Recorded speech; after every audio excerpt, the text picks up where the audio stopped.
En el restaurante Villa Fontana había una estupenda mayora que se llamaba Rufina. Rufina, terminando su trabajo, se marchaba sola o acompañada de Miguel el mozo, con quien sostenía relaciones pensando en casarse, como era la costumbre en esos tiempos.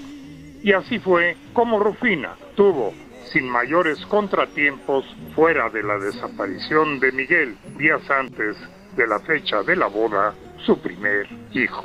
10 meses después de este feliz acontecimiento, Rufina se presentó en mi oficina vestida con una ancha bata blanca de trabajo y diciéndome que estaba nuevamente embarazada, pero no de Miguel, quien la había abandonado poco antes del primer parto. Quería evidentemente su incapacitación. Se alivió Rufina en un parto que supe exitoso y se presentó a trabajar como de costumbre.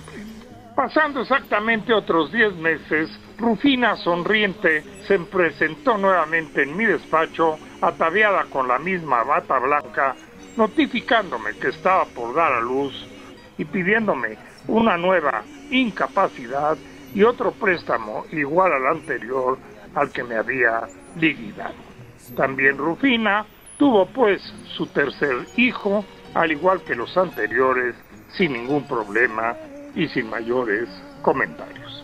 Pero este aquí que a los 10 meses exactos nuevamente me llegó con la misma embajada y con el mismo problemita. Intrigado de cómo le hacía para embarazarse con esa puntualísima regularidad, me atreví a preguntarle detalles sobre su vida íntima, siempre y cuando ella considerara oportuno el contármelos. Rufina vivía en una casa sin techar, en asentamiento ilegal, como se dice ahora, ubicado en un apéndice del Pedregal de San Ángel, donde además tenían sus casas o chozas empleados de la construcción. Cada 3 de mayo, día de la Santa Cruz, se hacía fiesta en esa especie de colonia o vecindario. Pardeando la tarde, los hombres, albañiles, ya entrados en copas o francamente borrachos, empezaban a pedirle sus favores a las vecinas. Cuando algún insolente se acercaba a Rufina pidiéndole lo que usted se imagina, ésta se prestaba a ello inmediatamente, pero no porque le gustara, sino para evitar que el galán se enojara, se pusiera grosero y la golpeara. Concretamente, Rufina, mi excelente mayora de Villa Fontana, era indefectiblemente fecundada todos los 3 de mayo al caer la noche. Aunque no conocía a los diferentes padres de sus hijos, Rufina asumía plenamente el deber y la obligación de alimentarlos y cuidarlos a pesar del escaso sueldo que ganaba en Villa Fontana.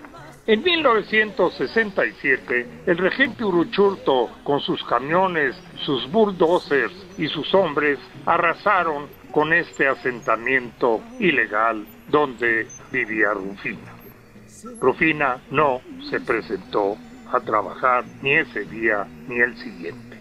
La fui a buscar al lugar del desalojo, donde ya no había nadie ni existía nada. Todo eran escombros y Rufina no estaba por ninguna parte, ni nadie me supo dar razón de ella.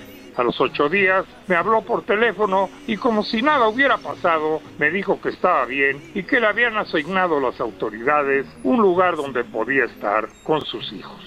Sin embargo, me dijo que ya no podía volver a trabajar a Villa Fontana, que había encontrado en cambio a una cuadra de donde vivía una lonchería donde le habían ofrecido una buena chamba de mayora y además le habían nombrado por su experiencia jefa de otros empleados.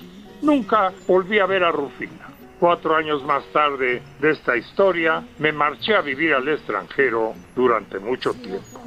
Al regresar, me enteré de lo siguiente. El presidente López Portillo había designado a Rufina Mujer del Año. Le dieron un importante diploma y una suma de dinero valiosa. El reconocimiento a Rufina salió en la prensa y fue transmitido por la televisión. Rufina fue premiada como la mujer del año porque de los 6 hijos varones que tuvo, crió y aprendió a leer junto con ellos, los 6 se recibieron con una carrera universitaria en la UNAM.